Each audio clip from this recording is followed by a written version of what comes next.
अस्सलाम वालेकुम प्यारे बच्चों, मुझे उम्मीद है आप सब ठीक होंगे। हम चैप्टर नंबर 1 पढ़ रहे थे। चैप्टर नंबर 1 का नाम है सेल स्ट्रक्चर और फंक्शन। इससे पहले हमने टेक्निक्स को पढ़ा।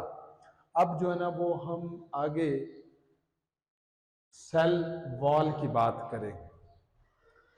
तो देखिए बच्चे, वॉल का लफ्ज़ी मतलब होता है दीवार, यानी सेल की दीवार। अब ये जो दीवार है हर सेल में मौजूद नहीं होती है। हम देखेंगे कहाँ कहाँ किस किस ऑर्गेनिज्म में पाई जाती है बाद में। तो सबसे पहले लोकेशन की बात करेंगे। ये प्लाज्मा मेम्ब्रेन के बाहर मौजूद होती है। सेल वॉल प्लाज्मा मेम्ब्रेन के बाहर मौजूद होती है। अच्छा, अब प्लाज्मा मेम्ब्रेन और सेल मेम्ब्रेन में फर्क क्या है? सेल के अंदर जितनी भी मेम्ब्रेन पाई जाती है उनको कलेक्टिवली सेल मेम्ब्रेन कहा जाता है। जैसे प्लाज्मा मेम्ब्रेन सेल मेम्ब्रेन में आती है, इस तरह न्यूक्लियस की मेम्ब्रेन होती है, माइटोकॉन्ड्रिया की मेम्ब्रेन होती है, एंडोप्लाज्मिक रेटिकुलम की मेम्ब्रेन होती है। तो जितने भी सेल के अंदर मेम्ब्रेन्स पाई जाती हैं उनको आप कलेक्टिवली सेल मेम्ब्रेन कहते हैं। जबकि साइटोप्लाज्म के इर्द गिर्द जो मेम्ब्रेन पाई जाती है उसको आप प्लाज्मा मेम्ब्रेन कहते हैं।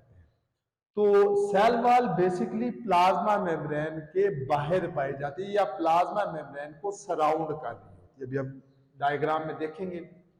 उसके बाद अकरेंस की बात करें कि ये किन किन ऑर्गेनिज्म में पाई जाती है। बैक्टीरिया, आर्किया, इन दोनों को कलेक्टिवली हम प्रोकैरियोट्स कहते हैं। प्रोकैरियोट्स वो ऑर्गेनिज्म जिनके सेल में न्यूक्लियस मौजूद नहीं है। उसके अलावा कुछ प्रोटिस्ट है, सारे प्रोटिस्ट नहीं है। फंजाई में पाई जाती है और प्लांट्स में पाई जाती है। अच्छा, अब यहां पे दो बहुत ही इंपॉर्टेंट टर्म्स है कि what is the difference between protoplast and protoplasm.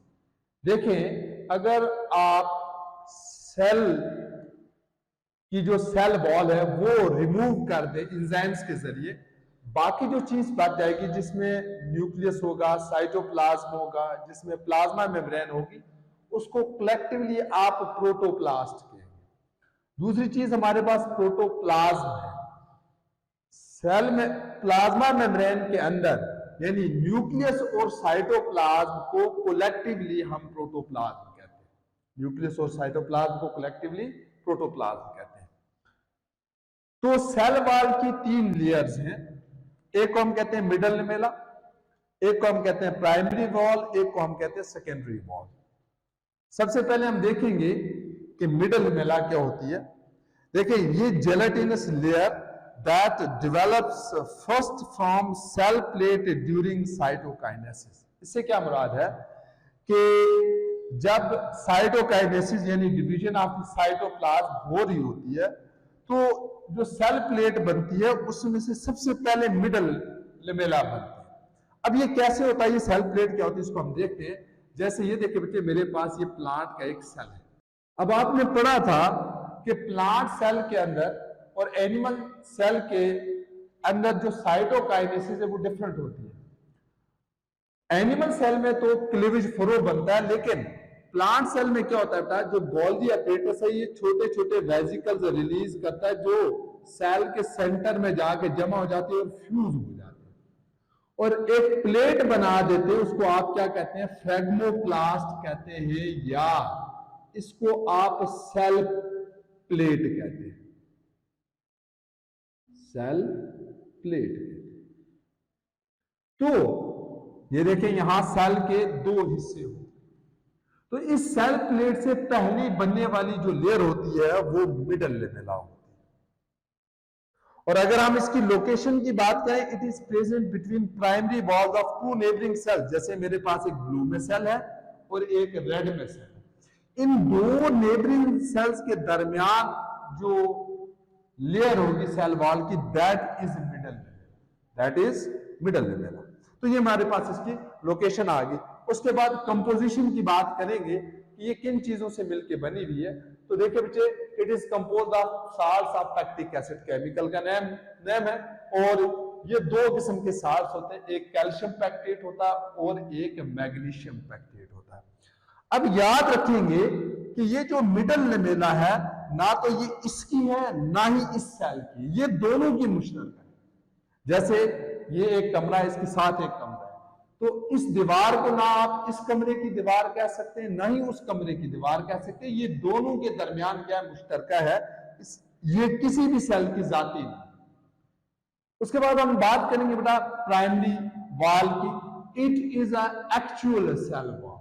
अब एक्चुअल सेल वॉल से क्या मुराद है, देखिए मिडल लमेला सेल की जाती नहीं होती है, सेकेंडरी वॉल सब प्लांट्स के सेल में नहीं होती है, जो प्राइमरी वॉल है ये सारे प्लांट्स के सेल में होती है, इसीलिए हम कहते हैं it is actual cell wall. ये सेल की अपनी जाती होती है, तो इसीलिए इसने यहां पे लिखा it is actual cell wall.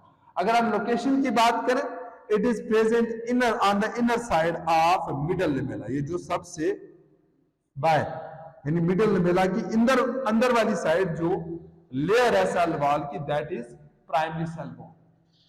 और उसके बाद हम कंपोजिशन की बात करें, ये जो है ना वो मोस्टली पॉलीसेकेराइड से मिलकर बनी हुई, जैसे सेलुलोज है, हेमीसेलुलोज है, पेक्टिन है, इनसे मिलकर बनी हुई है। अब यहाँ पे जो सेलुलोज के मॉलिक्यूल्स की अरेंजमेंट है वो कैसे होती है, देखो बेटा सेलुलोज के जो मॉलिक्यूल है वो बिल्कुल क्रिस क्रॉस अरेंजमेंट में जो है ना वो अरेंज होते हैं। जैसे कैसे, ये देखें ऐसे, इसको आप क्रिस क्रॉस, ये क्रिस क्रॉस किससे वर्ड निकला है, क्रिश्चियन क्रॉस, जो क्रिश्चियंस का जो क्रॉस होता है ऐसे, वहां से वर्ड निकला है। अब देखिए बेटा यहां पे जो एंगल है वो कितना बन रहा है, ये 90 का एंगल बन रहा है। इसीलिए हम कहते हैं जो सेलुलोज के मॉलिक्यूल हैं या जो यहाँ पे माइक्रोफिब्रिल है ये राइट एंगल पे मौजूद होते हैं, क्योंकि 90 का जो एंगल है ये राइट एंगल कहलाता है।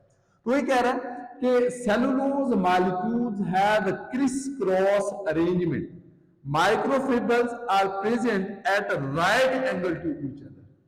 और देखिए यहां पे इस तरह की अरेंजमेंट की वजह से यहां पे एक छाननी सी बन गई, क्या बन गई है, छाननी सी बन गई।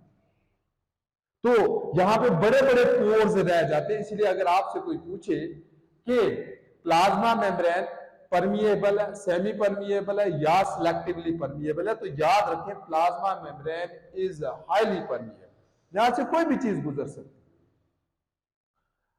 अच्छा, अगर हम इसकी सिग्निफिकेंस की बात करें, इस तरह की अरेंजमेंट की वजह से जो प्राइमरी वॉल है ये स्ट्रॉन्ग हो जाती है, जिसकी वजह से ये सेल को जो ना वो सपोर्ट प्रोवाइड करती है।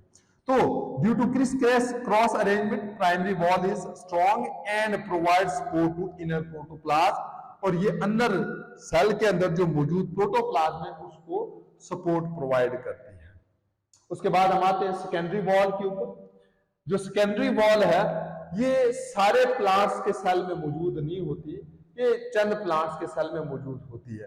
तो अगर इसकी लोकेशन की बात करें तो ये प्राइमरी वॉल के अंदर होती है, यानी it is present between plasma membrane and primary wall of the cell. तो लोकेशन की बात करें, it is present between protoplasm and primary wall. तो मैंने आपको बता दिया प्रोटोप्लाज्म क्या था। कंपोजिशन की बात करें, लिग्निन सेलुलोज और हेमिसेलुलोज, ये दो कंपोनेंट्स आपको प्राइमरी वॉल में भी मिलेंगे, लेकिन यहां पे एक हेटेरोपॉलीसेकेराइड है लिग्निन।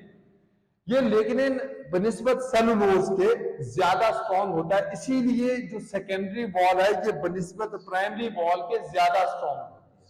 तो अगर आपसे कोई पूछे सबसे ज्यादा स्ट्रॉन्ग जो वॉल है, लेयर है सेल वॉल की, वो कौन सी है, तो दैट इज सेकेंडरी वॉल।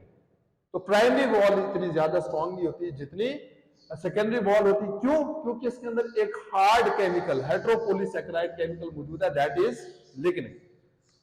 उसके बाद बात करेंगे प्लाज्मोडेस्माटा। प्लांट के जो दो सेल्स हैं एक दूसरे के साथ वो कनेक्ट हुए होते हैं छोटे छोटे पोर्स के जरिए। इन पोर्स को हम क्या कहते हैं, प्लाज्मोडेस्माटा कहते हैं। तो pores are channel in the cell wall that connect cytoplasm of neighbouring cells. ये देखिए, ये मेरे पास दो सेल्स हैं, यहां पे आपको पोर्स नजर आ रहे होंगे, दो सुराख नजर आ रहे हैं, जिसकी वजह से इनका जो साइटोप्लाज्म है एक दूसरे के साथ कनेक्टेड है। These pores are known as plasmodesmata। अब इनका फंक्शन क्या है, दो सेल्स के दरमियान कम्युनिकेशन का जो रोल है वो किसके जरिए परफॉर्म होता है, वो इन प्लाज्मोडेस्माटा के जरिए। इससे क्या मुराद है, किसी चीज ने यहां से इधर जाना है या किसी चीज ने यहां से इधर आना है, तो ये किसके जरिए होगा, ये प्लाज्मोडेस्माटा के जरिए होगा। तो it allows passage of molecules from one cell to another, so they are important in cellular communication. अब आपने सेल वॉल के बारे में पढ़ा, ये मुख्तलिफ ग्रुप्स ऑफ लिविंग ऑर्गेनिज्म में मौजूद है। अब हम इसकी कंपोजिशन पढ़ेंगे कि डिफरेंट ग्रुप्स में ये किन चीजों से मिलकर बनी हुई है। देखिए बैक्टीरिया के अंदर ये पेप्टाइडोग्लाइकन से मिलकर बनी हुई है। अब पेप्टाइडोग्लाइकन क्या होता है? ये दो चीजों का कंप्लेक्स होता है। पेप्टाइड हम बोलते हैं अमाइनो एसिड्स, और ग्लाइकेन तो हम बोलते हैं शुगर, ग्लाइकस से निकला, यानी peptidoglycan is a complex of amino acid and sugar. इसको हम क्या कहते हैं? अमाइनो एसिड एंड शुगर के कॉम्प्लेक्स को आप पेप्टाइडोग्लाइकेन कहते हैं। और आर्किया, मैंने अभी आपसे कहा है तो दोनों प्रोकैरियोट्स, लेकिन ये दोनों एक दूसरे से डिफरेंट भी है। तो इनके अंदर पॉलीसेकेराइड या प्रोटीन से मिलकर बनी थी या दोनों से मिलकर बनी हुई थी। फंजाई, काइटन अगेन हेट्रोपोलीसेकेराइड है। प्लांट्स में सेलुलोज से मिलकर बनी हुई होती है, और एल्गी में ग्लाइकोप्रोटीन और सेलुलोज दोनों से मिलकर बनी हुई है। अब अगर हम नजर दौड़ाएं कि सेल वॉल का फंक्शन क्या है, सबसे पहली बात हम बात करते हैं, it gives a definite shape to the cell. देखें, आप कहते हैं प्लाज्मा मेम्ब्रेन जो है ना वो इलास्टिक है, ये मूव करती रहती है, लेकिन ये जो सेल वॉल है ये हार्ड है। तो प्लांट्स के अंदर या किसी जिन ऑर्गेनिज्म के अंदर भी सेल वॉल मौजूद है, अगर सेल की ये जो इस तरह की शेप बनती है इस तरह की, तो that is just because of cell wall. तो इसीलिए हमने कहा it provides definite shape to the cell. दूसरा, prevent cell from osmotic lysis. इससे क्या मुराद है? यानी सेल के अंदर जब पानी जाएगा तो पानी की ये आदत है कि वो जब भी जाता है किसी भी जगह वो प्रेशर अप्लाई करता है। उस प्रेशर का ये नुकसान हो सकता है कि सेल मेम्ब्रेन जो है ना वो रप्चर हो सकती है, जिसकी वजह से सेल जो है ना वो बस्ट हो सकता है। इसको हम ऑस्मोटिक लाइसिस कहते हैं, यानी lysis of cell due to the entry of water into the cell because water exerts pressure on the cell। तो देखें क्योंकि जो सेल वॉल है ये स्ट्रांग होती है, इसी वजह से ये इस प्रेशर को बर्दाश्त कर लेती है, जिसकी वजह से सेल की ऑस्मोटिक लाइसिस नहीं होती। तो it prevents the cell from osmotic lysis. फिर देखिए ये जो सेल वॉल है ये बहुत स्ट्रांग होती है, जैसे आपने लिग्निन पढ़ा, स्ट्रांग होती है। बहुत सारे पैथोजन है वो सेल वॉल को तोड़ नहीं सकते, डाइजेस्ट नहीं कर सकते। इसी तरह हम बात करें अगर ग्रेविटी की, हम बात करें अगर विंड की, हम बात करें अगर हवा की, तो उसके अगेंस्ट अगर कोई भी प्लांट सेल खड़ा है, that is just because of this cell wall. तो वही लिखा है it prevents from pathogen and environmental damage. और बहुत सारे प्लांट सेल हैं वो क्या करते हैं, वो स्टार्च की सूरत में जो कार्बोहाइड्रेट्स है वो स्टोर कर देते हैं किसके अंदर? सेल वॉल के अंदर। तो ये हमारे पास क्या आ गए? फंक्शन सेल वॉल के। तो मुझे उम्मीद है आपको हर चीज क्लियर होगी। इसके बावजूद भी अगर आपका कोई सवाल है तो आप कमेंट सेक्शन में जरूर पूछ सकते हैं। अपना ख्याल रखिएगा। अल्लाह हाफिज।